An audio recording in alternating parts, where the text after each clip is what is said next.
ನನಗೆ ಬಂದಿರೋ ಟಾಪಿಕ್ ಯಾವುದಪ್ಪ ಅಂತಂದರೆ ಸರ್ವ ಧರ್ಮಗಳ ಭಾರತ. ಸರ್ವ ಧರ್ಮಗಳ ಭಾರತ ಅಂತಂದರೆ ನನಗೆ ತುಂಬ ಅಂದರೆ ಇಷ್ಟ ಆಗೋಂಥದ್ದು ಅಂತಂದರೆ ಭಾರತ ಅಂತಂದರೆ ನನ್ನ ಹೆಮ್ಮೆ ಅದು.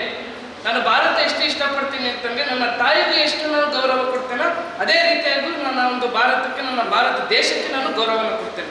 ಯಾಕೆಂತಂದರೆ ನಾವು ಇಲ್ಲಿ ಹುಟ್ಟಿ ಇಲ್ಲಿ ಬೆಳೆದಿರೋ ಕಾರಣಕ್ಕಾಗಿ ನಾವು ಒಂದು ಭಾರತವನ್ನು ನಾವು ಎಷ್ಟು ಗೌರವಿಸಿದ್ರೂ ಸಾಕಾಗಲ್ಲ. ಇನ್ನು ಸರ್ವ ಧರ್ಮಗಳ ಭಾರತ, ನಾವು ಧರ್ಮಗಳ ಒಂದು ವಿಚಾರ ನೋಡೋದಾದರೆ ಎಷ್ಟೋ ಕಡೆ ನೋಡ್ಬೋದು. ಬೇರೆ ಬೇರೆ ದೇಶಗಳಲ್ಲಿ ಪಾಕಿಸ್ತಾನ ಆಗಿರ್ಬೋದು, ಚೀನಾ ಆಗಿರ್ಬೋದು, ಅಲ್ಲಿ ಒಂದೇ ಒಂದು ಧರ್ಮ ಇಟ್ಕೊಂಡ್ಬಿಟ್ಟು ಅದೇ ಒಂದು ಧರ್ಮ ಅಂತ ಹೇಳಿ ಮಾಡ್ಕೊಂಡು ಹೋಗ್ತಾರೆ. ಆದರೆ ನಮ್ಮ ಒಂದು ಭಾರತ ದೇಶ ಏನಿದೆ, ಭಾರತ ದೇಶ ಏನಿದೆಯಪ್ಪ ಅಂತಂದರೆ ಈ ಎಲ್ಲ ಧರ್ಮಗಳು ಈಗ ಆಗಿರ್ಬೋದು. ಈಗ ಹಿಂದೂ, ಮುಸಲ್ಮಾನು, ಕ್ರೈಸ್ತು, ಜೈನು, ಇನ್ನೂ ಅನೇಕ ಧರ್ಮಗಳಿದ್ದಾವೆ. ಆದರೆ ಇದೇ ಒಂದು ಧರ್ಮ ಇಲ್ಲಿ ಶ್ರೇಷ್ಠ ಅಂತೇಳಿ ಯಾವುದೂ ಒಂದು ಇದನ್ನ ಇದು ಮಾಡಿಲ್ಲ ಈ ಒಂದು ಭಾರತ ದೇಶದಲ್ಲಿ. ಅದನ್ನು ನಾವು ಗಮನಿಸ್ಬೇಕು. ನಾವು ಹೇಳೋದಾದ್ರೆ ಈ ಒಂದು ಭಾರತ ಒಂದು ಧರ್ಮ ಏನಿದೆ, ಅದು ಧರ್ಮದಲ್ಲಿ ಹಲವಾರು ಪ್ರತಿಯೊಂದು ಧರ್ಮಗಳಾಗಿ ತನ್ನದೇ ಒಂದು ವೈಶಿಷ್ಟ್ಯತೆಯನ್ನು ಒಳಗೊಂಡಿರ್ತಕ್ಕಂಥ ನಾವು ಕಾಣ್ಬೋದು.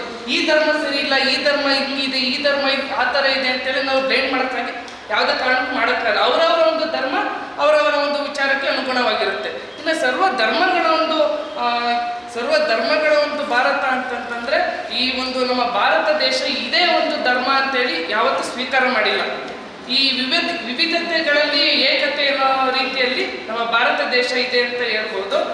ನಂತರದಲ್ಲಿ ಒಂದೊಂದು ಧರ್ಮದಲ್ಲಿ ಯಾವ್ಯಾವ ಒಂದು ನಮ್ಮ ದೇಶದಲ್ಲಿ ಯಾವ್ಯಾವ ರೀತಿಯಾಗಿ ಬೆಳವಣಿಗೆ ಆಗಿದೆ, ಯಾವ್ಯಾವ ರೀತಿಯಾಗಿ ಒಂದೊಂದು ಧರ್ಮಗಳು ಕೆಲವು ಧರ್ಮಗಳು ಅಳಿಸಿ ಹೋಗಿರ್ತಕ್ಕಂಥದ್ದನ್ನು ನಾವು ಕಾಣ್ಬೋದು.